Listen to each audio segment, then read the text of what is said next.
If there is a person who truly embodies the very worst, and I mean the very worst, of the military-industrial complex in the United States, and has for a very long time, it is John Bolton. And this is going to be a multi-layer story that will bring us right in to when Mel arrives in about a half an hour. And so here's what you need to remember about John Bolton. And so much of what we know about him stems from many decades of being at the forefront of the neocon movement. He, side by side with Bill Kristol, which is kind of amazing in many ways. The fact that Bill Kristol is such a mainstay in shit-lib America really says a lot about how much all of the propaganda that we hear surrounding endless war and who supports it, who doesn't. I mean, let's be honest, it's a class war in so many ways, not just the ways we think about economically. It's a class war socially. It's a class war foreign policy-wise. It's a class war domestic policy-wise, and that includes warfare as well. And so this is a take you back to the beginning type clip from the early stages of the war in Iraq with Peter Robinson, of all people. But this is John Bolton basically letting the cat out of the bag, as he always did. When it came to endless war, wars that he would never dare fight in, but he would always find a way to send you off to die for his cause. So here he is. The threshold question, were we right to go to war? I don't think there's any question that the decision to overthrow Saddam Hussein was the correct decision. I think you have to look at what happened in Iraq through the prism of two separate questions. Was the initial decision correct, and was what happened subsequently the way we wanted it to be? The answer to the first question, to me, despite the events of the 6 years after the invasion, is still unquestionably yes. The regime itself, Saddam Hussein, his Ba'ath Party, were threats to peace and security in the region and the larger world. Whatever the extent of his weapons of mass destruction, there is absolute doubt that once Saddam got free of UN sanctions and UN weapons inspectors, he would have returned to the path of weapons of mass destruction. And this has always been the warmongers' talking point. Well, if we don't kill him, if we don't disable the region, then they could come after us. And Bolton's been talking this nonsense for over, well, I guess 3 decades now. He kept together 1,000 nuclear scientists and technicians. He called them his nuclear mujahideen. They were clearly intended to be the source of a new nuclear weapons program. So overthrowing that regime, I think, really simply finished the unfinished business of the 1991 Gulf War. Yeah. And how was it that former President George Bush understood that going into and destabilizing Iraq was a terrible decision? We cannot police the world. But again, it isn't about policing the world. It's about taking control of the rich natural resources. George H.W. Bush was head of the CIA. He understood a lot of this better than most. Now, of course, when Georgie boy got in there and wanted to flex his muscles and show how tough he was willing to listen to John Bolton and tell him what to do. And he certainly listened to him, didn't he? Oh. It's like looking right into the sun, and he's going to tell that sun what to do. So that's just the start. John Bolton has had many hits, but this one in particular I really like, from 2008, I believe, when, or 2009, a Iraq veteran soldier was in the audience for a conversation that Bolton was having with John Stossel. And here's what he had to say. Yes, sir. In 2009, I deployed to Iraq as a member of 3rd Ranger Battalion. And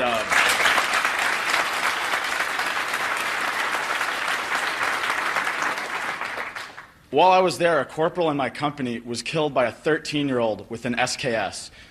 They weren't going after a 13-year-old. I have little brothers, and I also have guns, and if my country was invaded, I hope my little brother would have the guts to defend me if they came to haul me off with a black bag, which is. And this is something that Jen and I talk about at great length on this channel, that we will continue to talk about at great length as long as we're doing this. One person's terrorist is another person's freedom fighter.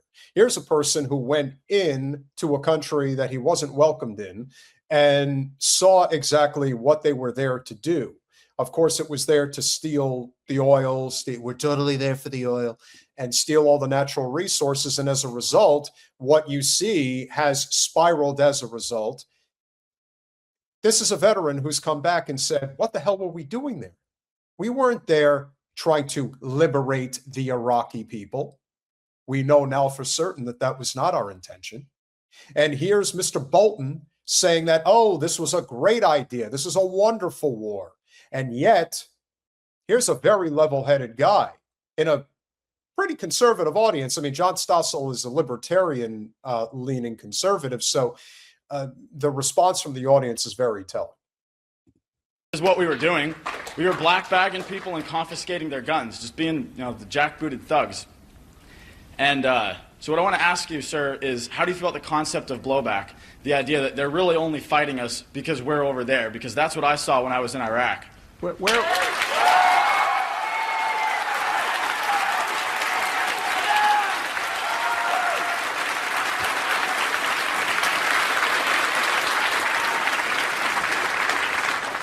I'm sorry you feel that way, but I think you've done a grave disservice to the hundreds of thousands of other Americans who served with honor in Iraq, who followed our military law and doctrine, who did not harm innocent civilians, and fought for the defense of this country. And if there are abuses, I'm sure you brought them to the attention of your higher authority. Or if you didn't, you should bring them to the public's attention now, because in our country, when people violate our military law and doctrine, they're prosecuted for it.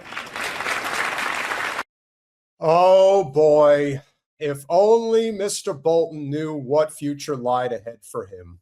Well, now we're going to speed it up and get to the more modern day in terms of where we are now. And of course, as we know, one of the things that always stood out to me about Bolton was how absolutely devastatingly evil this man was when it came to whistleblowers, people that were telling the truth about the war crimes against humanity of the U.S. government. And so when it comes to breaking federal law, here's what Mr. Bolton had to say about some very important key people. That I agree with you. To be fair, with all due respect, one doesn't have to be brilliant to attempt a coup. I disagree with that. As somebody who has helped plan coup d'etat, not here, but other places. So right off the bat, you have him admitting that he likes to participate in regime change, illegal wars, so that he actually is a war criminal. I don't know if Bolton is wanted in The Hague, but he certainly should be. And this is a prime example of just that. Freely admitting that this guy just, well, if anybody knows a thing or two about coup d'etat, I've participated in a few of those. Not on American soil. Wink, wink. My God, talk about giving away the game. Giving away the game. Yeah, I've done some coup d'etat. Yeah, we droned some folks. That's what it sounds like to me. And that's what it should sound like to everybody else. Just flippantly admitting that I'm a war criminal and that I should be hung in the town square. I don't even want to put people like him in prison. I want him to be hung. Like, that's what should happen. Or firing squad, either one. They both work for me. How does it work for you guys? It takes a lot of work, and that's not what he did. It was just stumbling around from one idea to another, ultimately, he did unleash the rioters at the Capitol. As to that, there's no doubt. Then he has committed very serious crimes. This is a devastating indictment. I speak here as an alumnus of the Justice Department myself, because not only is it powerful, it's very narrowly tailored. They didn't throw everything up against the wall to see what would stick. This really is a rifle shot, and I think it should be the end of Donald Trump's political career. He gets to the United States, he'll get due process here, and I hope he gets at least 176 years in jail for what He hopes that Julian Assange dies in prison. Now, in reality, he probably would like to have just heard Assange, having an unfortunate accident and being killed. But when you think about the greatest truth tellers of the 21st century, the people that have helped expose the true depths of depravity within our government, Julian Assange is a hero the world over. He's a hero to me. The fact that Jen and I have had the opportunity to do work with him and his family is something that, in terms of things that I've had the privilege of experiencing in this racket we call politics, that is something that I am as proud of as anything that I've ever done. And when you hear Bolton talking about Julian in that capacity, well, that just goes to show you what side of justice somebody like Bolton is truly on. he did. I'm not bothered by the death penalty in this country, and I think crimes like espionage that harm the security and the safety of innocent American civilians deserves the strictest punishment. View is that Snowden committed treason. He ought to be convicted of that, and then he ought to swing from a tall oak tree.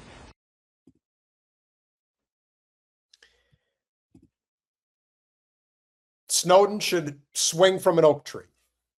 I mean, again, we're all giving wonderful ideas, reminding people of what should happen to John Bolton. We're going to get to him in what he has been found guilty of in a minute. But now we come to Chelsea Manning. And of course, Chelsea Manning graced us with her presence on the podcast a couple of times. And I remember, of all the people that we've ever had on, that's probably somebody that Jen was as surprised to see as probably anybody we've ever had. And we are extremely thankful, and always will be, for her being here and for doing what she did for the betterment of our country. She is a patriot, unlike Bolton. Well, he should be prosecuted, and if he's found guilty, he should be punished to the fullest extent possible. And what is that? Death. You think he should be killed? Yes.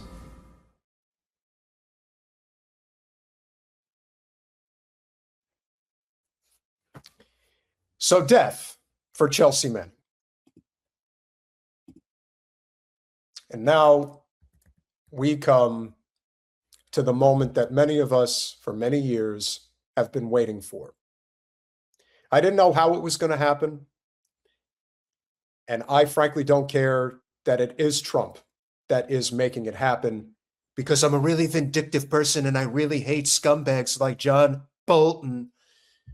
The fact of the matter is, it is happening. And here is what's happening. This morning, just moments ago, John Robert Bolton II pled guilty in federal court to the unlawful retention of national defense information.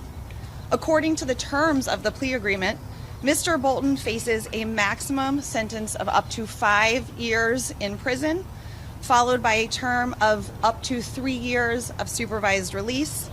He will also pay a fine of $2.25 million and will forfeit his pension under the HIS Act. Probably as much as anything, in terms of what will truly be a very slow death for this very deadly human being, is the fact that he is truly going to be a broken man until he dies. So in some ways, this is better justice than just giving him the noose. No one is coming to save him. No one is giving him a pardon. and no one is giving him an income stream ever again. He is going to die like a low-down, dirty animal. I'm not going to say dog because all dogs are precious, but let's just assume that he is somebody who is completely irredeemable. And he's not redeemable. So he's going to experience, for however much longer he's alive, a very painful existence, as he should have. Yeah, he's going to lose it all. He's already got a massive amount of money that he now needs to pay back. I don't remember the full extent of what trouble his wife and daughter are in, but they're in a lot of trouble themselves. Listen, almost half his net worth financially, he's going to lose it. And who knows how much of that is tied up, his total net worth is tied up in, let's say, the home that he currently owns in DC. I mean, you never know. So I don't want to make any presumptions, but it would seem to me that he really is on his way out in so many ways.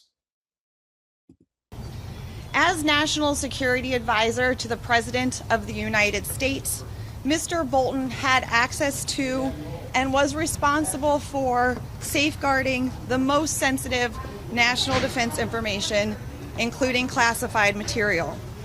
Mr. Bolton knew how to handle classified information, where it should be stored, how it should be stored, and with whom he could share that information.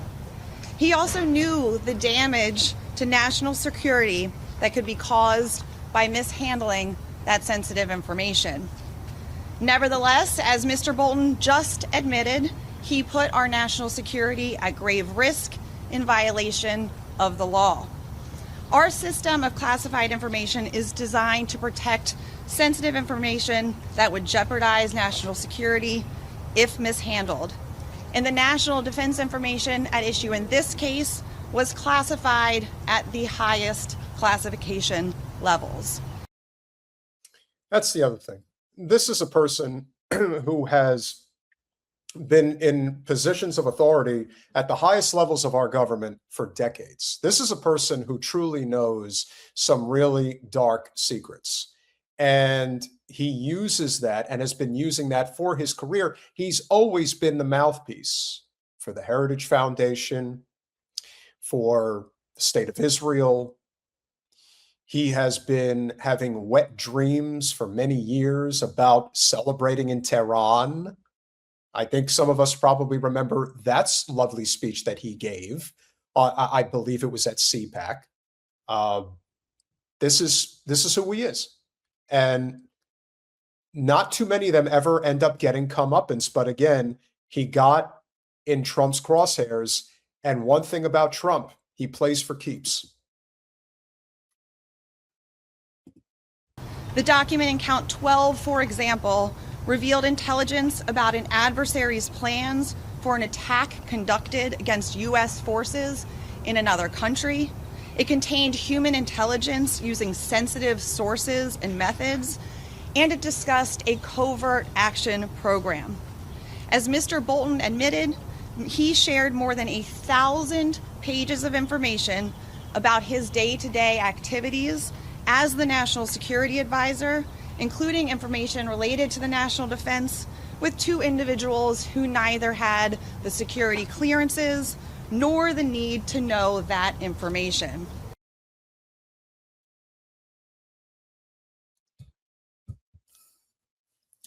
So he has been convicted and will go to prison for 5 years, $2.5 million fine, pension taken away. Lord knows what else might be coming. It couldn't happen to a better person. It couldn't happen to a more deserving person. But I want to remind you people that when it comes to the two-party duopoly, the red versus blue nonsense that we deal with on a regular basis, it doesn't end even with war criminals like John Bolton. And as you know, we rarely play clips from the three stooges that are MSDNC, CNN, and Fox News. However, this is a very telling clip from earlier this year regarding the indictment of John Bolton on MSNBC. You probably won't be too surprised with just how treacherous the commentary is here. Of anybody I worked with in the administration, he's the most buttoned-up guy I've ever worked with in government, period. And, you know, long time. So if anybody knows about classified documents, it's him. And if there's anybody that knows that Trump's after him, it's him. Right? So the notion that this guy who knows more about foreign policy than anybody in the U.S. government, arguably, and certainly more than Donald Trump, would be hiding or keeping known classified documents is such a stretch. And it's obvious that Trump was going after him. And so I just find it hard to believe that there was anything in his possession that warrants a criminal charge for sure. I mean, there may have been, he had boxes of stuff for so many years. I mean, maybe there was something going back to the Bush administration but, you know, for him to, it's just a huge stretch for me to think that this guy was withholding classified documents. So if I'm... It's amazing. If they're on one side that they're trying to defend, or if it's anything against Trump, and I mean anything, they will find a way to defend somebody as anti-American, as criminal-minded, and as evil as John Bolton. It doesn't matter. There is no line. Again, this is all about divide and conquer, period. One of Trump's other targets, right? Let's say I am California Senator Adam Schiff. Am I worried right now? No. No. These people are not ever going to jail. They're not going to be found guilty of anything.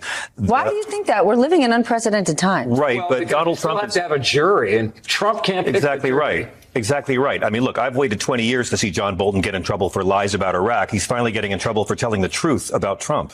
But Donald Trump doesn't care about actually winning a court case. He knows he won't. He knows he's not going to win. He wants to bankrupt his foes. Yeah. He wants to tie them up in court for years with expensive, costly legal fees that mean nothing to him. They do this every...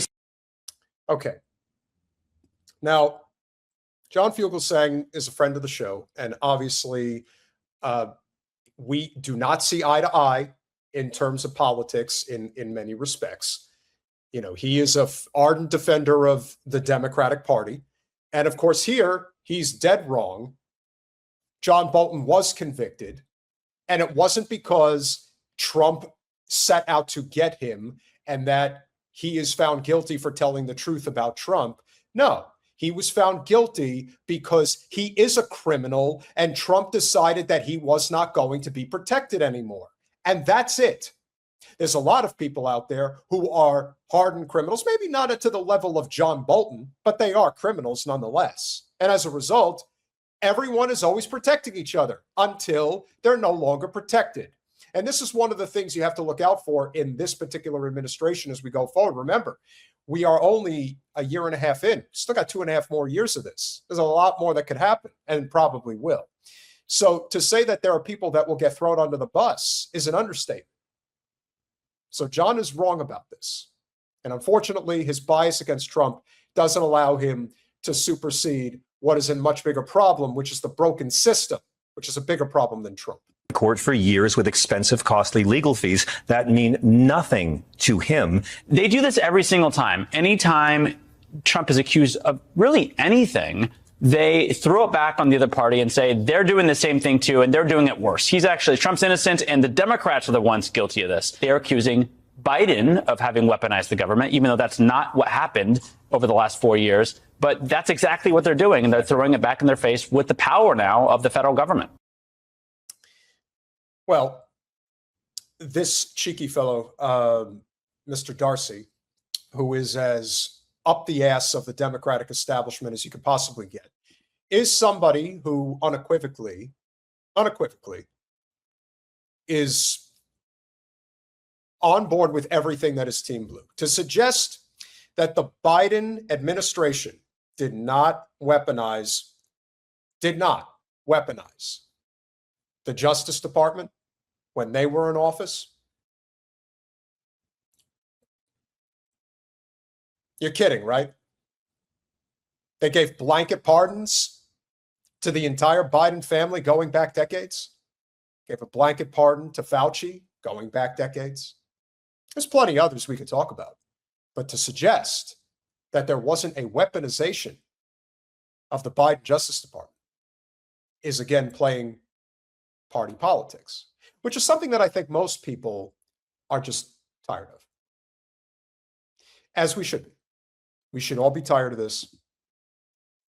And in the end, John Bolton, who is one of the most evil, sinister scumbags I have ever seen. When I think about when I was watching, really starting to come of age in the political arena in my early 20s, and I remember how I felt about the war in Iraq. Like, I knew from jump that it was all bullshit. The same with Afghanistan, but obviously Iraq was on a completely different level. To hear him go on all different media outlets, obviously he was a really big fixture on Fox News back in the day. But the way he was so visceral and angry and adamant about we need to go to war, and this is a guy who did not fight in war. I believe he served, but he was never in combat. And anybody in the chat want to correct me on that one, just to be sure. But even still, you know, he definitely does look like a walrus, that's for sure. And now the walrus is going to have some fun in prison. Hopefully he doesn't go to a country club prison. I mean, you never know. I wouldn't hold out as far as that's concerned. You know, will he actually have to pay a price for what he's done? I don't know. But he should. He should have to go to like a regular prison and have to suffer there like any other hardened criminal. And one can only hope, because this is one of the lasting stories of John Bolton. The West may now have no option but to attack Iran. And this is in December of 23. This is during the Biden administration. Tehran will only accept it has miscalculated if it faces significant costs for its recent acts of aggression. This is all he's ever known. This is all he's ever known. To basically be the face, the true face of blood in the streets. That's all he's ever known. And that's all, that could be attributed to a lot of different things. Of course, it could be financial. That is always a big reason why these guys end up doing the things that they do. But in his case, he is somebody who lusts after war. He always has. And the fact that he has been at it for so many decades, and there's never any comeuppance. Again, the only reason this is happening to him is because he threw Trump under the bus. He threw Trump under the bus for his career because he was so sure that Trump was dead and buried that he would never come back and get him, but he did. And I am sure that there are many reasons why. You know, when you think about the difference right now between somebody like John Bolton and Pete Hegseth, and where does the real difference lie between the two?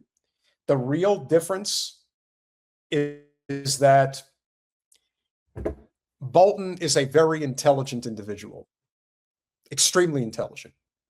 Hegseth is not.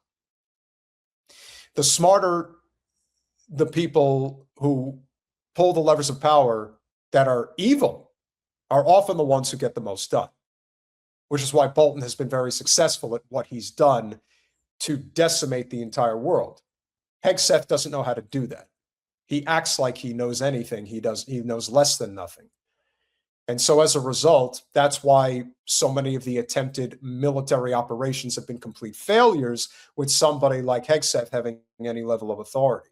But when you're talking about somebody like Bolton, who was revered, sadly enough, in both political party hierarchies, he knows how to get shit done. And so when they decided that they were finally going after Iran, trust me when I tell you, he was thrilled. In fact, I think he may have even celebrated Trump when he did that.